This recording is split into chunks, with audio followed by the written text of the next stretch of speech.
Brought to you by Agilus Diagnostics. Health test की बात आती है तो मैं भरोसा करता हूँ India's largest diagnostics company Agilus Diagnostics. खुद को टेस्ट करते रहो। महाराष्ट्र में अगले महीने यानी कि नवंबर में विधानसभा चुनाव होने हैं और चुनाव से पहले राजनीतिक पार्टियों में बैठक पर बैठक का दौर भी जारी है।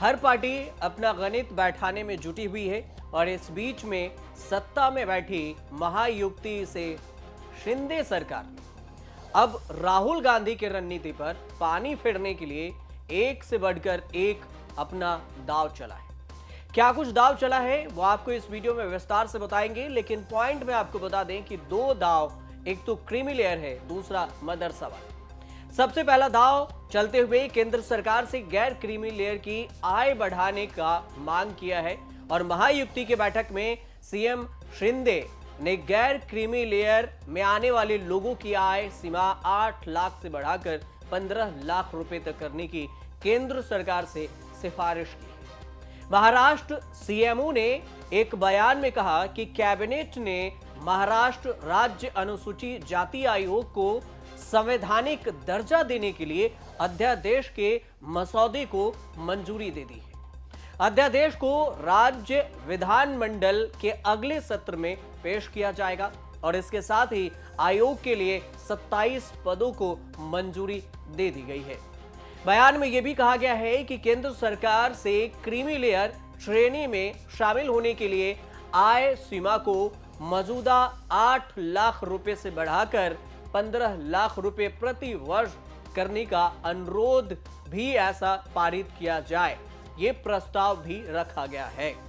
दरअसल ओबीसी श्रेणी में आरक्षण का लाभ पाने के लिए गैर क्रीमी लेयर प्रमाण पत्र की आवश्यकता होती है कि आप क्रीमी लेयर की कैटेगरी में हैं या फिर नहीं। इसमें यह बताया गया होता है कि किसी व्यक्ति की पारिवारिक आय निर्धारित सीमा से कम है या फिर ज्यादा। सवाल यह भी उठता है कि इसके मानदंड क्या है, आपको बताएंगे। गैर क्रीमी लेयर उन परिवारों को कहा जाता है जो आर्थिक रूप से कमजोर हैं, उन्हें अन्य पिछड़े वर्गों के लिए आरक्षण का लाभ उठाने के लिए पात्र माना जाता है। यह गैर क्रीमी लेयर ओबीसी जाति के लिए भी आधारित होता है। अब गैर क्रीमी लेयर के मानदंड क्या है? मानदंड यह है, सबसे पहला कि परिवार की आय 8 लाख रुपए से कम होनी चाहिए। दूसरा कि पैतृक संपत्ति यानी कि जमीन जायदाद आपकी 2 हेक्टेयर से कम हो।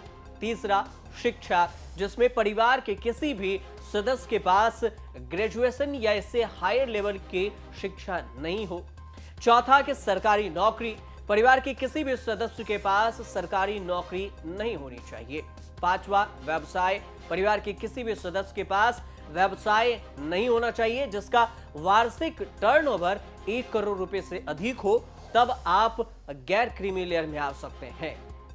जिस चाल को शिंदे सरकार ने अब चला है, उसी चाल के भरोसे राहुल गांधी महाराष्ट्र की राजनीति को गर्म करने की कोशिश में। राहुल गांधी आरक्षण और क्रीमी लेयर में आरक्षण को खत्म करने की मांग करते रहे हैं।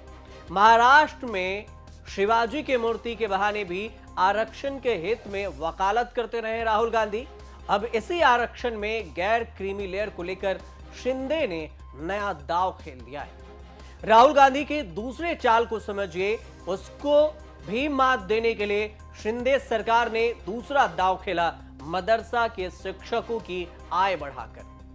अब मदरसा के शिक्षकों की आय कितनी की गई है, उससे पहले आप बयान सुन लीजिए। तो जो अंधभक्त है, मेरा सवाल है उनसे, क्या ये वोट जिहाद नहीं है? ये वोट के लिए क्या है ना, लाडली बहन हो। देखिए, बढ़ना चाहिए वेतन। जो पढ़ाता है, हाँ, जो स्कूल में या बच्चों को पढ़ाता है, उनको पगार मिलना चाहिए, वेतन मिलना चाहिए, ठीक से मिलना चाहिए। लेकिन क्या अगर ये हम लोग करते तो बोलते वोट जिहाद है। तो आपने क्या किया?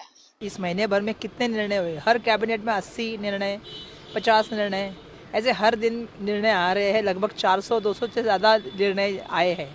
और सवाल ये है कि इतने सारे निर्णय ले रहे हैं, लेकिन साथ में फाइनेंस विभाग का ये भी कहना है हर फाइल पे कि हमारे पास पैसा नहीं है, 1.5 लाख से ज़्यादा हम डेफिसिट में हैं, और हर फाइल में वो लोग निगेटिव लिख रहे हैं। तो मुझे नहीं समझ में आ रहा है कि जब आर्थिक नियोजन नहीं है, अर्थ मंत्री और अर्थ जो विभाग है वो निगेटिव लिखते जा रहा है। उन्होंने खुद एक्सेप्ट कर लिया है कि 1.5 लाख से हम डेफिसिट में। मौलाना आजाद अल्पसंख्यक वित्तीय विकास निगम का बजट भी 700 करोड़ रुपए से बढ़ाकर अब 1000 करोड़ रुपए कर दिया गया है। वर्तमान में डी एंड शिक्षकों को 6000 रुपए प्रति माह दिया जाता है और अब इस वेतन में बढ़ोतरी कर 16000 रुपए प्रति माह कर दिया गया है। इसी तरह माध्यमिक स्तर पर बीएड और बीएससी बीएड योग्यता वाले शिक्षकों को भी 8000 रुपए से इनकी सैलरी बढ़ाकर 18000 रुपए प्रति माह कर दी गई है।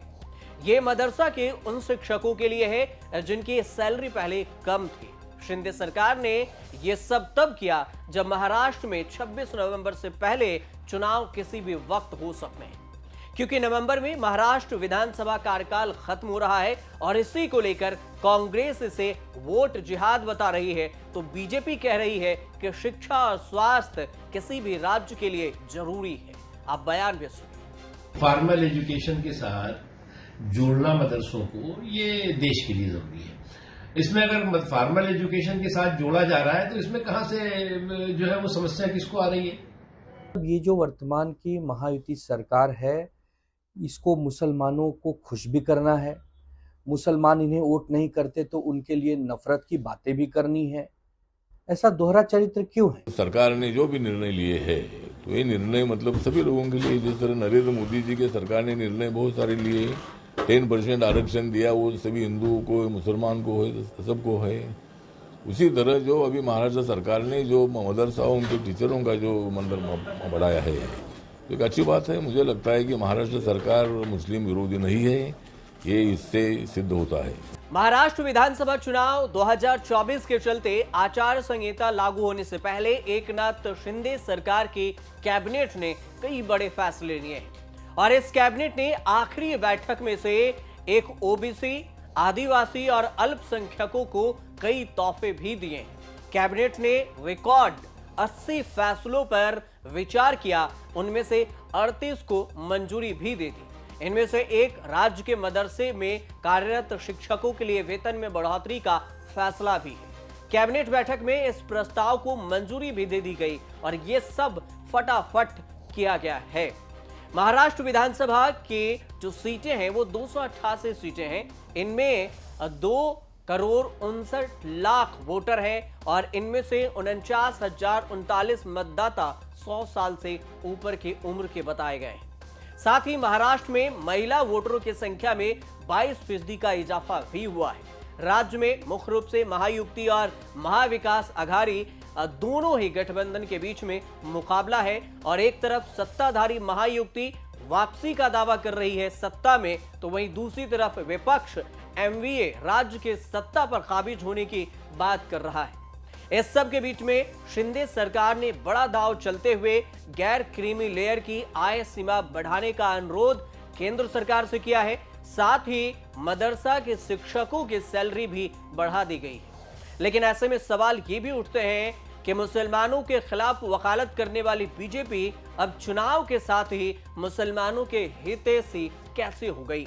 यह सबसे बड़ा सवाल इसलिए है क्योंकि बार बार मुसलमानों के खिलाफ बीजेपी के नेताओं की तरफ से बयान दिया गया, लेकिन चुनाव से एन मौके महाराष्ट्र में मदरसा शिक्षकों की सैलरी बढ़ाकर एक नया चाल भी खेल दिया गया। अब देखना दिलचस्प ये होगा कि महाराष्ट्र विधानसभा चुनाव में किस पार्टी का कितना असर देखने को मिलता है और कुर्सी पर कौन बैठता है। फिलहाल आप देखते रहिए न्यूज़ तक।